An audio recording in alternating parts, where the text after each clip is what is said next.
무척주 동물하면 가장 먼저 떠오르는 친구는 아마 문어일 겁니다. 지능이 굉장히 높기로 유명하며 한때 서양에서는 크라켄으로 묘사되기도 하면서 사람들에게 공포의 대상이기도 했죠. 현재는 단순히 맛있는 식재료 중 하나로 겨울철이 되면 우리의 밥상에서 문어를 쉽게 만날 수 있습니다.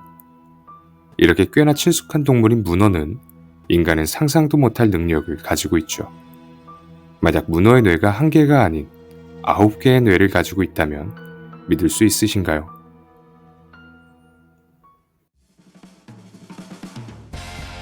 문어는 굉장히 높은 지능을 가지고 있습니다. 무척주 동물 중 1위를 차지하고 있죠.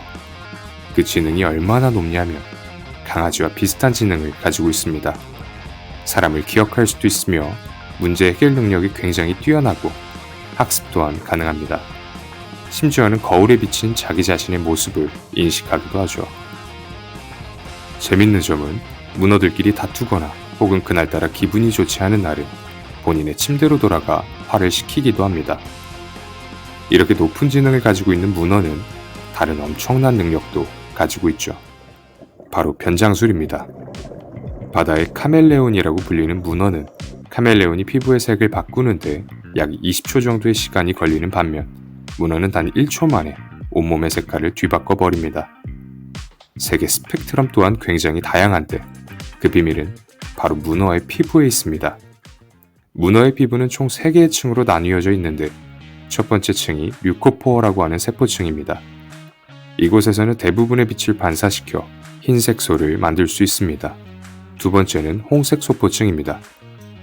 이 홍색 소포층은 피부 조직 단백질인 리플렉틴으로 이루어져 있는데 이것을 이용해 특정 파장의 빛을 산란시켜 파란색이나 초록색 같은 금속성 구조색을 띄울 수 있죠. 피부의 가장 표면에는 크로마토포어라는 색소세포가 존재합니다. 검은색, 빨간색, 노란색의 염료로 가득 찬 풍선 같은 색소 주머니들이 문어 피부의 바깥층에 분포하고 있습니다.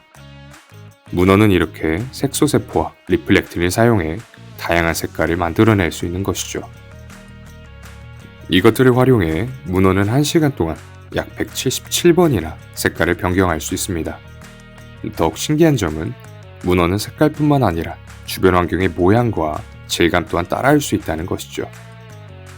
하지만 몸의 색소세포나 리플렉틴이 풍부하다고 해서 누구나 문어처럼 빠르게 몸의 색상을 변화시킬 수 있는 것은 아닙니다. 대표적으로 카멜레온 같은 경우 약 20초가량의 시간이 필요하죠.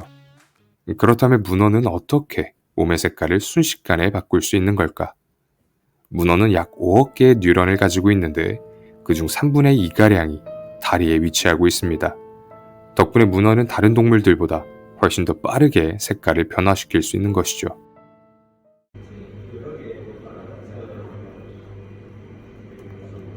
어린 시절 공부가 굉장히 하기 싫을 때마다 내 손에 뇌가 달려있어 내 손이 혼자 공부하면 얼마나 좋을까 라는 상상을 해본 기억이 있습니다.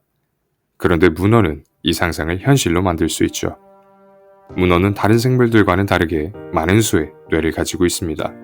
총 9개의 뇌를 가지고 있는데 그중 하나가 미간 사이에 존재하며 나머지 8개의 뇌는 각각의 다리에 존재합니다. 8개의 다리의 신경세포의 67%가 모두 몰려있기도 하죠. 덕분에 각각의 다리는 마치 살아있는 생물처럼 움직일 수 있습니다. 그래서 문어의 다리가 절단됐을 때 절단된 다리는 자율적으로 움직일 수 있죠. 재밌는 점은 문어의 다리 중 하나는 생식기관입니다. 어찌됐든 다리에 많은 뇌를 가진 문어는 각각의 다리가 스스로 학습도 가능하죠. 이게 무슨 말이냐면 굳이 머리 쪽에 있는 중앙뇌를 거치지 않아도 다리 스스로 자율적인 학습이 가능하다는 말입니다. 정말 말도 안 되는 소리죠. 문어는 각각의 다리들이 독립적으로 맛을 보거나 만지고 움직이는 등의 행동이 가능합니다. 덕분에 사냥을 할 때도 변장을 할 때도 다른 어떤 생물보다 더욱 빠르고 효율적으로 움직일 수 있죠. 9개의 뇌를 가지고 있는 문어는 또 다른 신비한 비밀을 가지고 있는데 바로 심장입니다. 문어는 총 3개의 심장을 가지고 있죠. 몸 전체로 피를 공급하는 채심장 하나와 아가미와 다리의 피를 순환시키는 아가미 심장을 2개 가지고 있습니다. 아가미 심장이 존재하는 이유는 크게 두 가지로 나눌 수 있는데, 첫 번째는 신체의 말단까지 혈액을 공급하여 일정 이상의 혈압을 항상 유지하기 위함이죠. 두 번째는 산소가 부족한 혈액을 아가미 심장으로 보내 산소를 공급한 뒤 다시 체심장으로 순환시키기 위함입니다. 재밌는 점은 문어의 체심장이 가끔 멈추기도 한다는 것이죠. 그렇다면 문어의 심장은 도대체 왜 멈출까? 문어의 심장이 멈추는 이유는 에너지의 보존을 위해서입니다. 문어의 혈액은 구리 기반의 헤모시아닌이 산소를 운반하는데 차가운 온도와 낮은 산소 농도 환경에서 더욱 효과적으로 작용하지만 헤모글로빈보다는 산소 운반 능력이 낮죠. 때문에 문어는 인간보다 조금 더 효율적으로 움직입니다. 이게 무슨 소리냐면 문어가 많은 에너지를 들여 바닷속을 오래 헤엄치게 되면 체심장에 부담이 가기 시작합니다. 때문에 문어는 체심장을 멈춰서 오래 헤엄치지 않도록 유도시키는 것이죠. 문어가 해저를 기어다니는 이유도 에너지를 보존하기 위함입니다. 추가로 체심장을 멈춰 에너지를 보존함으로써 천적이 나타났을 때 빠르게 도망갈 수 있는 상태를 유지하기 위함입니다. 여담으로 문어의 혈액은 헤모시아닌을 기반으로 하기 때문에 파란색을 띠고 있죠.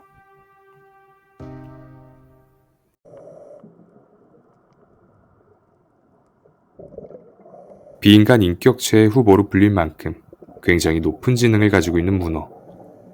높은 지능을 가지고 있는 만큼 각 개체마다 다양한 성격을 가지고 있기도 합니다. 몇몇 연구자들은 만약 인류가 멸망하게 된다면 문어가 지구를 지배하게 될 거라고 생각하기도 하죠. 9개의 뇌와 3개의 심장을 가진 동물 문어는 우리 일상에서 흔히 볼 수 있지만 굉장히 신비로운 비밀을 품고 있었죠. 그저 관찰하는 것만으로도 경이로운 문어. 하지만 그들의 세계를 조금 더 이해할 수 있다면 우리는 자연의 경이로움에 더 깊이 빠져들 수 있겠죠.